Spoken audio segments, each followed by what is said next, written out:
Sejam todos muito bem-vindos ao Reaprendizagem Jurídica, essa turma que nós criamos lá atrás, em 2019, exatamente para refazer aquela base que muitos não fizeram por diversos fatores enquanto estavam na faculdade de Direito. A intenção dessa turma é recolocar você no primeiro ou no segundo e terceiro, os 3 primeiros períodos, 4 no máximo, da faculdade, os 2 primeiros anos da faculdade de Direito, para que a gente possa destravar o seu conteúdo jurídico. Uma coisa que eu percebi ao longo do tempo é que tinha muito aluno que sabia várias teorias, teses, precedentes, sabia tudo de informativo de jurisprudência do STJ e do STF, e quando às vezes em provas de concurso ele era demandado a responder conceitos básicos, ele acabava travando.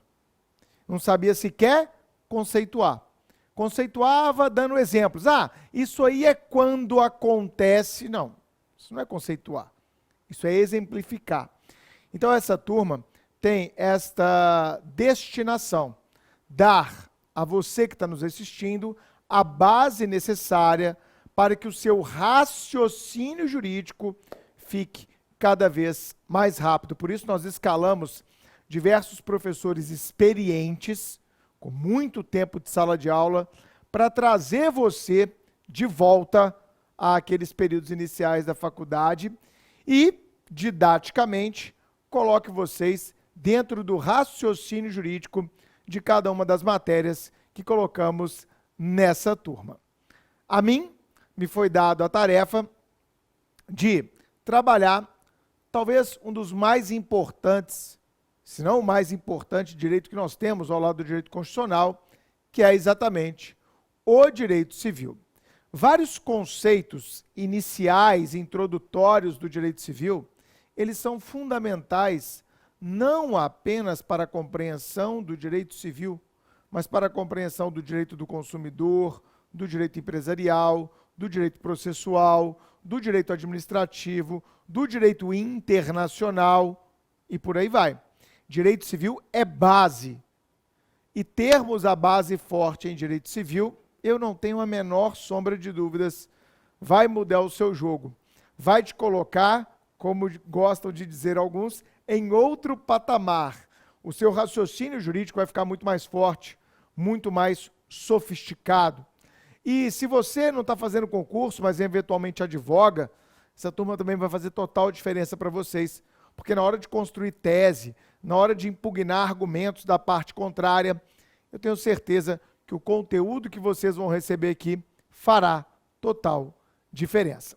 Então vamos começar na minha aula de Direito Civil com uma grande introdução.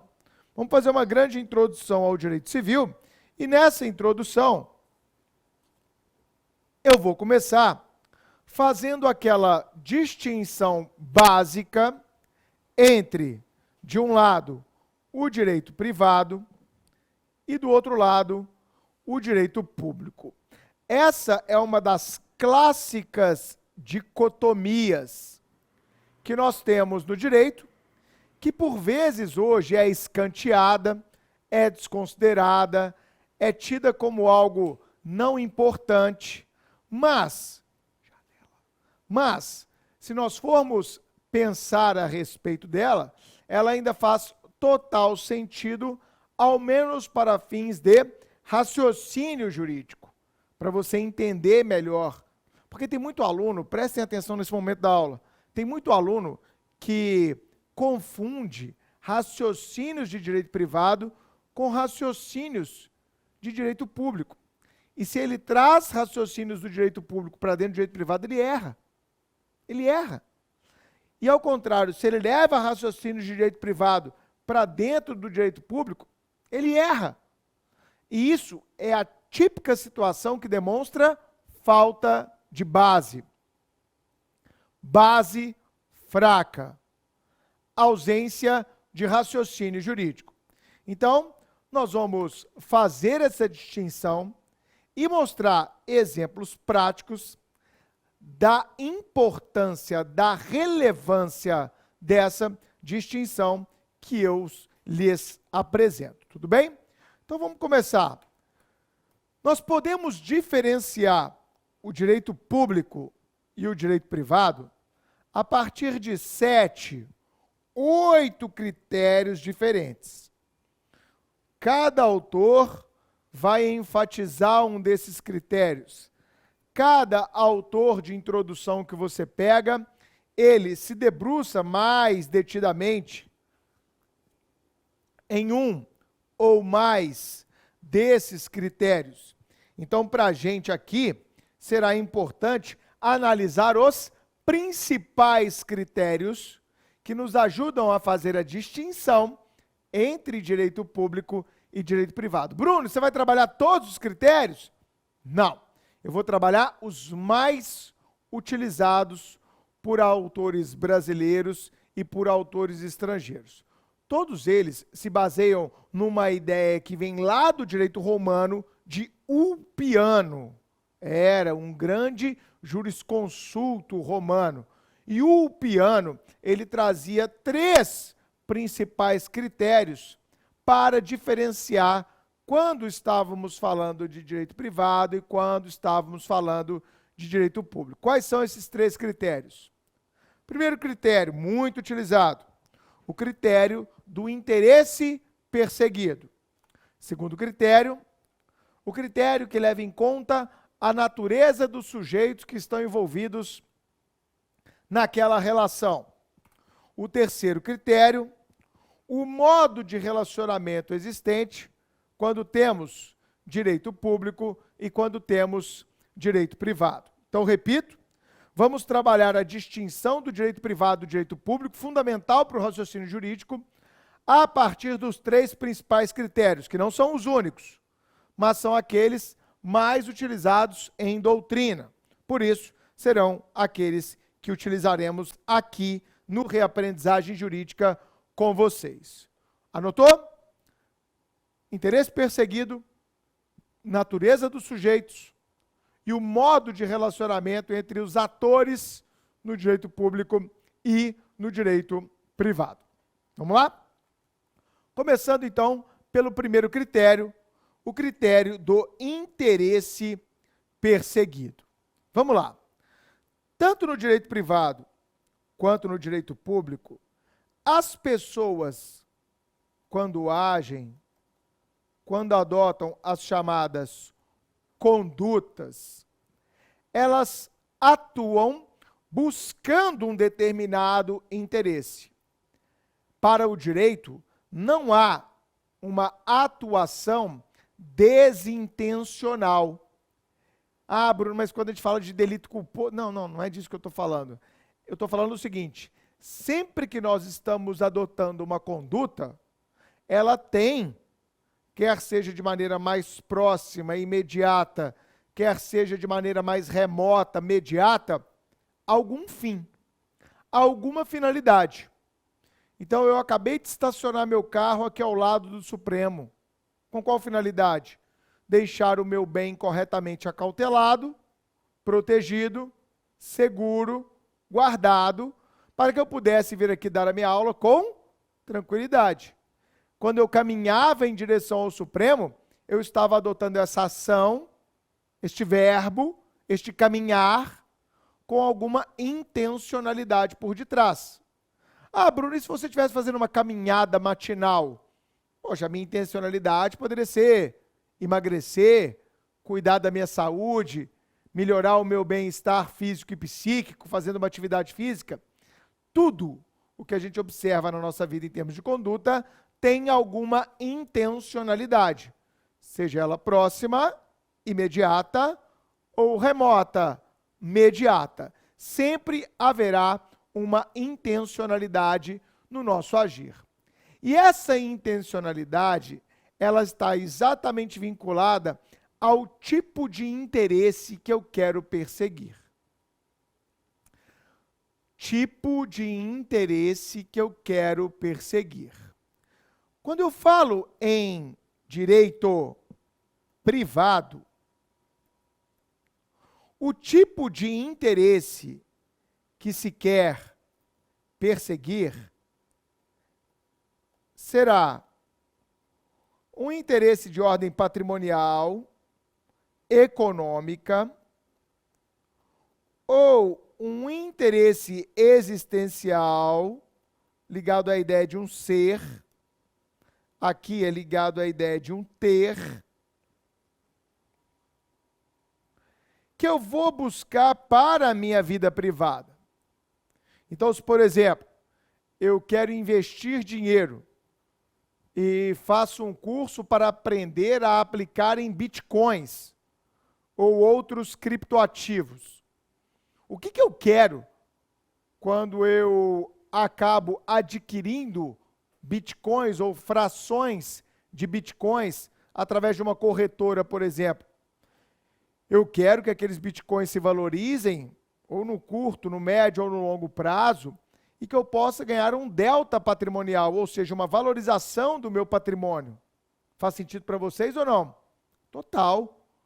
Então, eu quero uma perspectiva patrimonialista. Eu quero que o meu patrimônio pessoal, enquanto sujeito privado, cresça.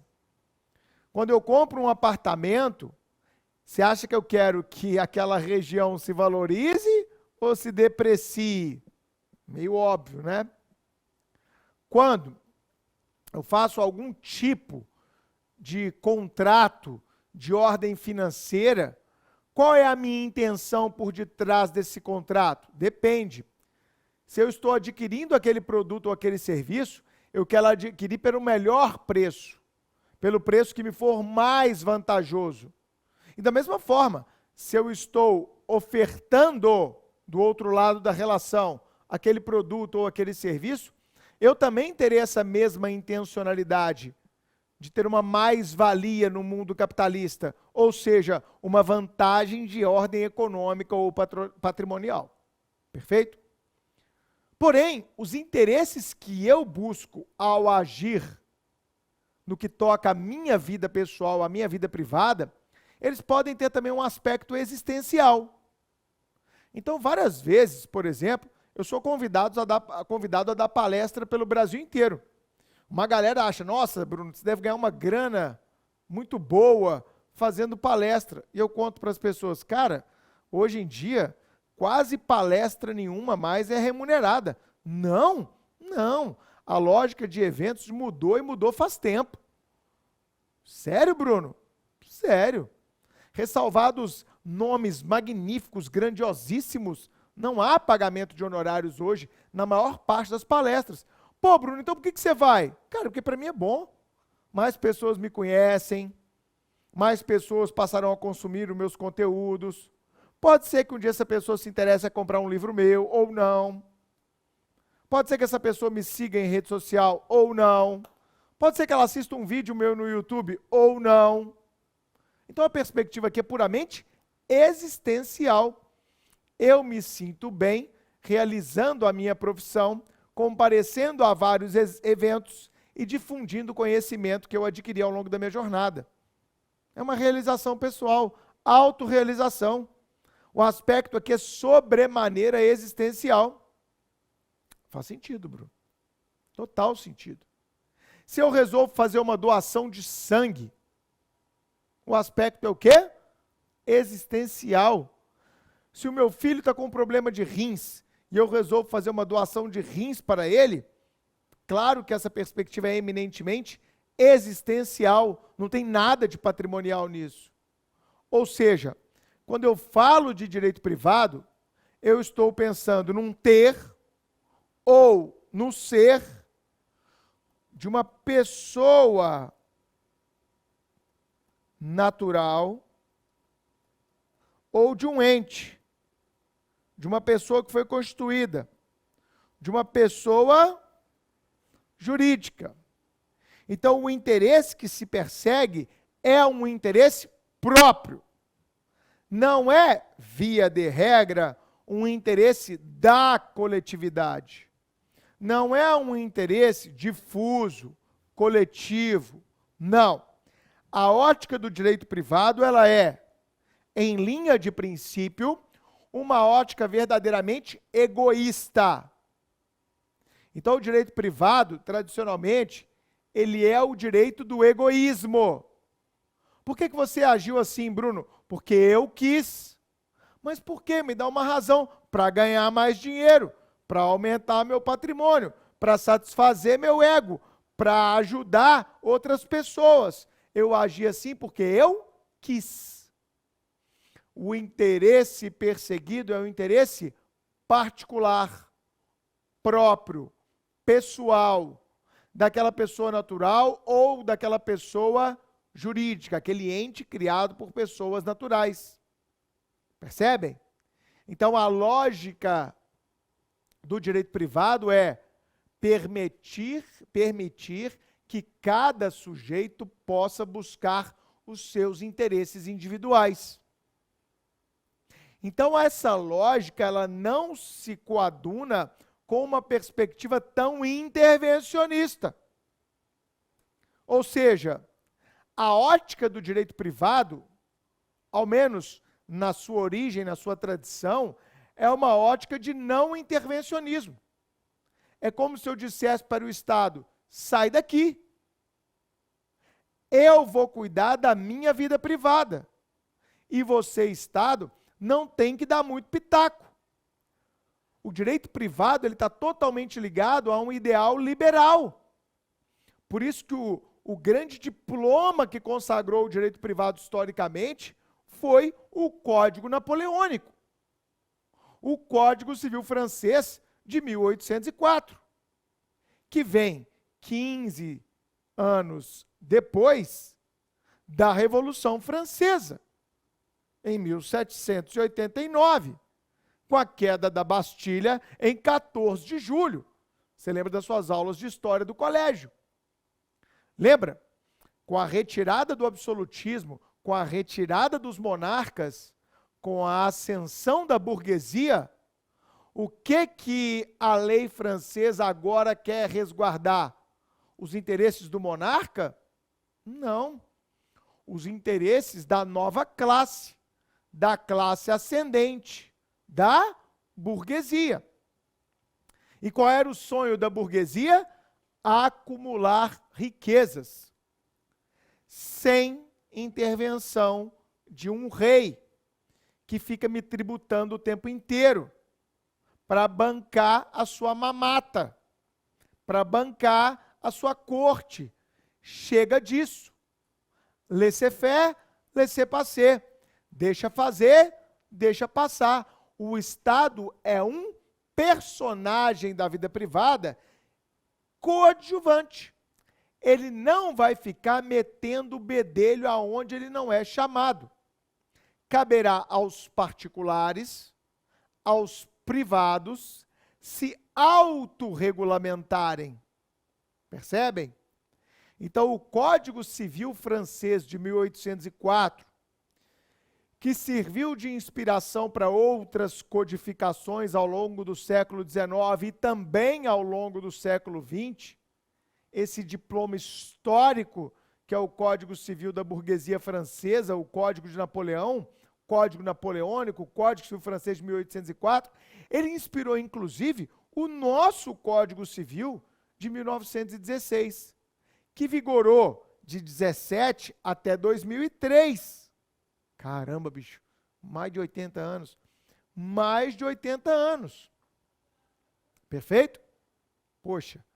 E ele resguardava o quê, então? Os interesses da burguesia, os interesses privados, os interesses particulares, com pouca ou muita intervenção estatal? Pouca.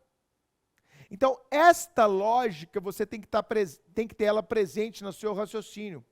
Quando a gente fala de direito civil, direito empresarial, nós estamos falando de direitos privados. E se é direito privado, a lógica que deve estar por detrás é uma lógica, em tese, de pouca intervenção.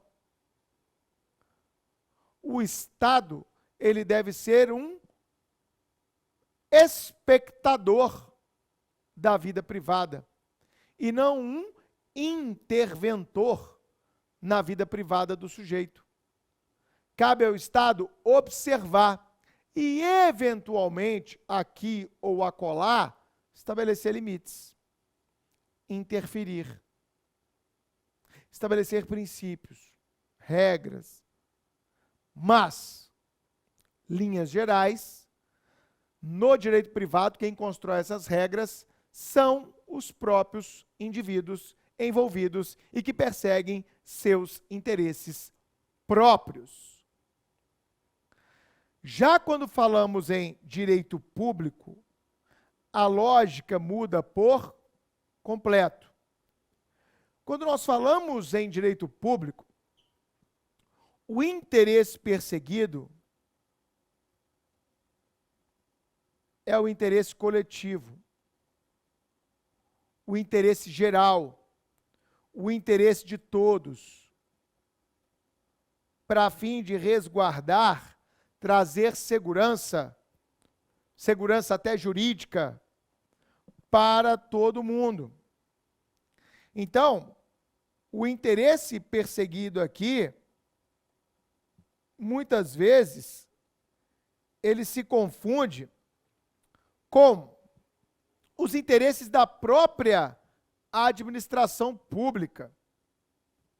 Então, quando nós falamos da indisponibilidade da coisa pública, quando nós falamos da supremacia do interesse público sobre o interesse privado, nós estamos falando de uma lógica publicista. E hoje, a maior parte do direito que você estuda é direito público. Então, se nós pensarmos no direito constitucional, organização dos poderes estatais, organização do Estado, definição de direitos e garantias individuais e coletivas.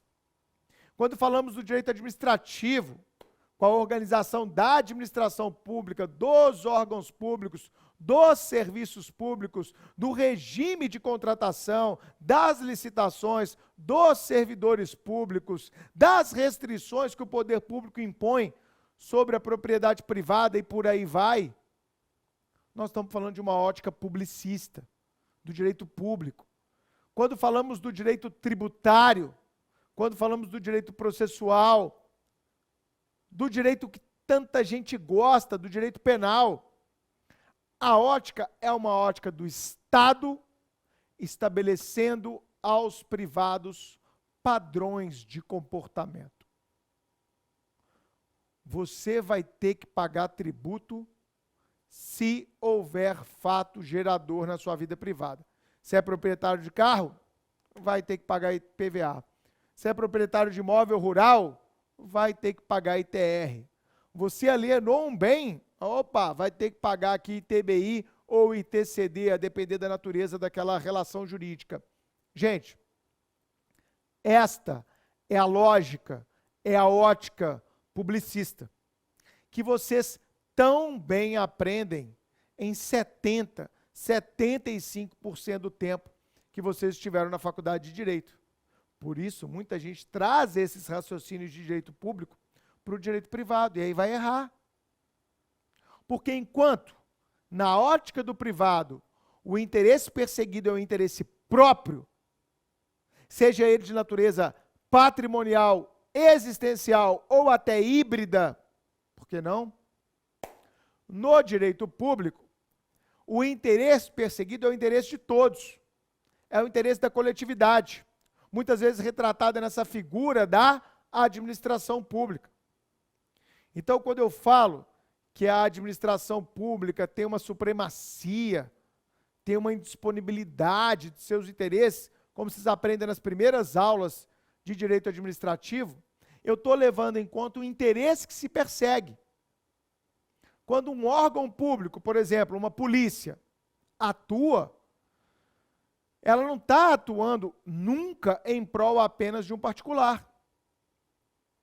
Ela atua em prol da coletividade, seja prevenindo ilícitos, como no caso das polícias administrativas, Polícia Rodoviária Federal, Polícia Militar, seja quando ela investiga as polícias judiciárias da União, a Polícia Federal, ou a Polícia Judiciária dos Estados, a Polícia Civil.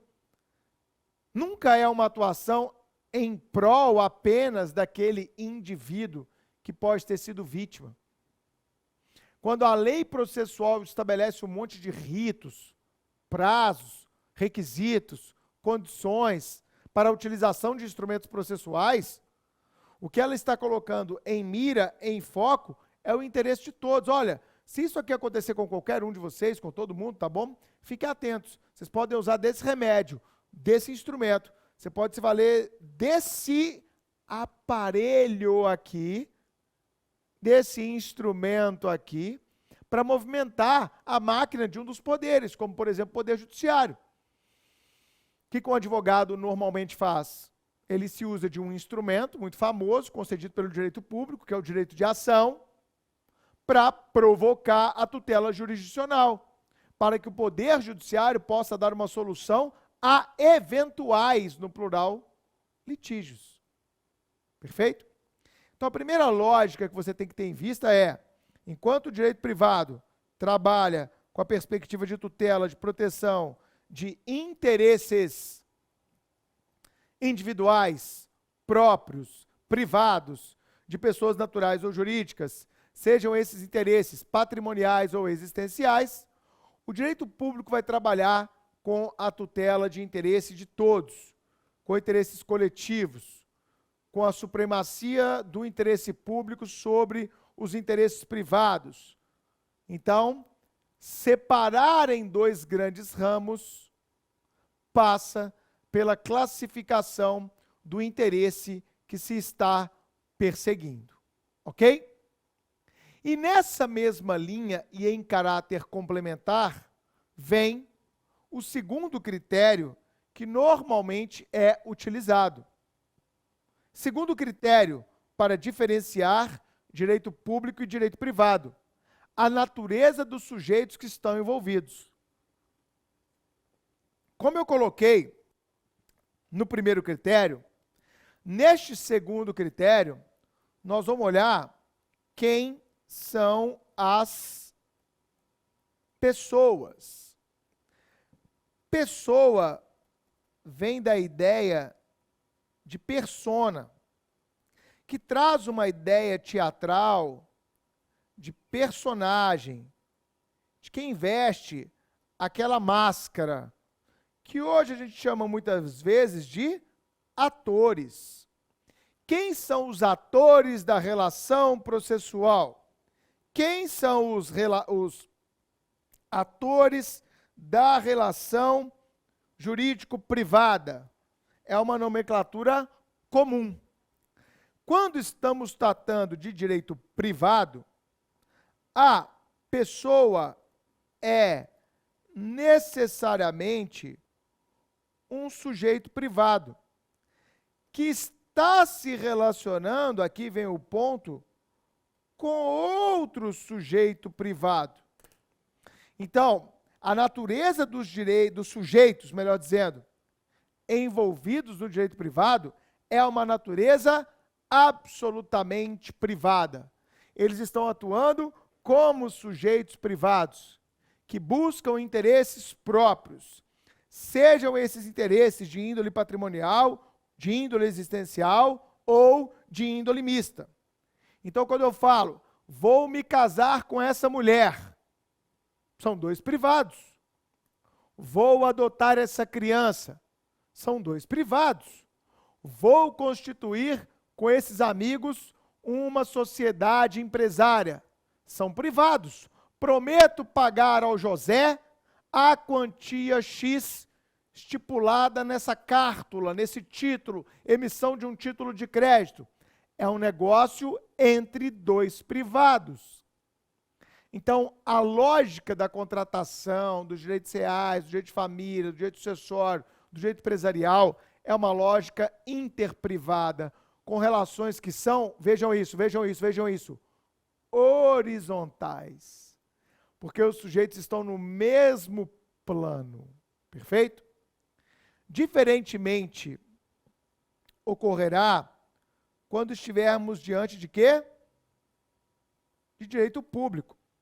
Porque quando falamos na natureza dos sujeitos envolvidos no direito público, nós temos que pelo menos uma ou mais pessoas são pessoas jurídicas que a gente chama lá na parte geral do direito civil de pessoa jurídica de direito público. Então aqui eu posso pensar em poderes, eu posso pensar em órgãos da administração pública, eu posso pensar na administração indireta, com autarquias, fundações e por aí vai. Ou seja, aqui haverá não uma horizontalidade. Esses poderes, esses órgãos, essas autarquias, fundações, elas de alguma forma demonstram, viabilizam, apresentam interesses que são do Estado. Interesses que esse Estado exerce, ao menos em linha de princípio, em prol de toda uma coletividade de sujeitos. Então, o direito público vai trabalhar uma relação entre dois Estados. Pode ser um Estado estrangeiro com o Brasil? Pode. Pode ser, aí a gente fala de direito internacional público, tá vendo? Pode ser uma relação entre a União e os Estados-membros. Hoje está sendo muito discutida a questão da dívida dos Estados com a União. Já viram essa discussão? É uma discussão de direito financeiro, de direito orçamentário, de direito público, é óbvio. Agora, pode ser a relação do Estado com um sujeito que é dele seu servidor? Sim. Então, eu, Bruno, sou servidor público da União. Então, eu, Bruno, tenho uma relação jurídica para com a União. A União é minha empregadora. Eu sou servidor público da União. Então, essa relação, que no meu caso é estatutária, ela se subjuga à ordem do direito privado? Não. Ela se subjuga à ordem do direito público. Ah, Bruno, e se você é funcionário do Supremo? Aqui a ordem vai ser muito mais de natureza privada. Cada vez mais está se voltando a falar que o direito do trabalho tem uma lógica privatista. Melhor exemplo, a permissão em várias áreas da pejotização. Contratação não na CLT, mas via PJ. Então, galera, prestem atenção. O direito do trabalho, principalmente depois das reformas que nós tivemos a partir de 2017, 2018, ele tem voltado a ser muito mais um direito privado do que um direito público. Muita gente falava que o direito do trabalho era misto, lembram disso? Da época da faculdade? Com as reformas, aumentou-se a liberdade dos indivíduos. Motorista de aplicativo e as plataformas. Não é uma das discussões do momento? Essa relação é trabalhista ou não é? É uma relação em sujeitos que estão em pé de igualdade ou há uma profunda desigualdade? Se há essa profunda desigualdade, cabe ao Estado intervir para assegurar um equilíbrio dessa relação ou não? É um dos debates do mundo nesse momento, nessa quadra histórica. Perfeito? Então aqui, no direito público, os sujeitos envolvidos, eles estão, de forma direta, ligados ao Estado. E quanto ao modo de relacionamento, isso é muito importante, nós vamos lembrar, como terceiro critério que estamos aqui apresentando, que o modo de relacionamento do direito privado é a partir das chamadas relações jurídicas de direito privado. Então, quando eu falo em contrato, quando eu falo nos negócios jurídicos em geral, o contrato é uma espécie. Quando eu falo em testamento, quando eu falo em união estável, quando eu falo em casamento. Ou seja, as relações regulamentadas pelo direito privado, elas estabelecem um modelo, um modo, uma forma própria de acontecimento, de relacionamento. Por que elas acontecem desta maneira? Por que elas acontecem desta forma? Porque normalmente um daqueles sujeitos, ou mais, todos os envolvidos, manifestam o que, gente? Vontade. Então, a partir da manifestação de vontade, surge um modelo, um modo próprio dos entes privados se relacionarem. Eles se relacionam porque manifestaram vontade. E ao manifestarem vontade, eles estipulam relações horizontais, estão no mesmo plano, com uma pretensa igualdade, e estabelecem uma chamada relação jurídico-privada. Ok? Então, a grande fonte desse relacionamento será a celebração de negócios jurídicos. Então, como é que as pessoas se relacionam no direito privado? Via de regra, a partir da prática de atos jurídicos, cujo principal exemplo, mas não único, é a prática, a celebração de negócios jurídicos. Então, as pessoas se relacionam num pretenso pé de igualdade, porque manifestaram vontade, buscando alcançar interesses próprios, sejam eles existenciais ou patrimoniais, e na maior parte dos casos, as relações jurídico-privadas, esse elo, essa relação, esse liame, ele será construído a partir da celebração de negócios jurídicos. Já no direito público, o modo de relacionamento é sobremaneira distinto.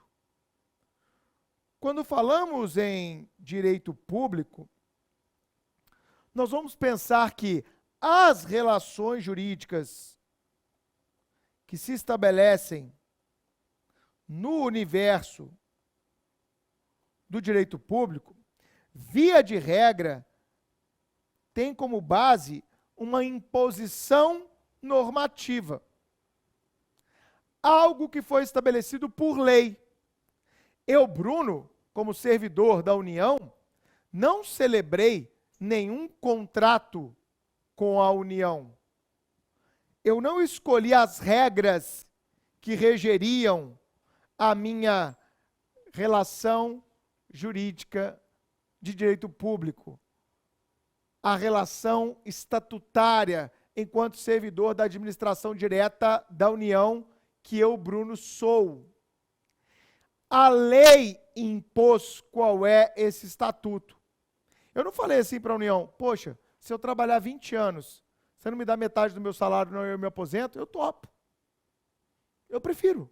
Eu quero trabalhar 20 anos para a União e me aposentar com metade do meu salário. Para mim tá bom. Quero viver minha vida. A União falou, não, eu não te dou esse direito de escolha, Bruno. Se você quiser se aposentar, você vai ter que trabalhar X anos, contribuir por X anos, ter uma idade mínima de tanto. Eu não tive escolha. No direito privado, eu escolho de acordo com a minha vontade, com os meus interesses. No direito público, não. O direito público é o direito da imposição. Eu estou subordinado. No direito privado não existe essa palavra do estar subordinado. Eu estou me relacionando. Enquanto estiver bom, a gente mantém. Se não estiver bom, a gente pode romper aquela relação jurídico-privada. No direito público é imposição. Então, o modo de se relacionar do direito privado é um modo dialético, onde há uma convergência das vontades, como vocês entenderam. No direito público, não. Via de regra, no direito público, o modo será um modo de imposição. Por quê? Porque é assim. Por quê? Porque a lei precisa ser assim. Para quê? Para defender o interesse público. Por quê? Para defender o interesse de toda a coletividade, a supremacia do interesse público. Então, enquanto nas relações privadas a relação é horizontal, na relação pública a relação é vertical, de imposição, de coerção de uma parte apenas ditando as regras.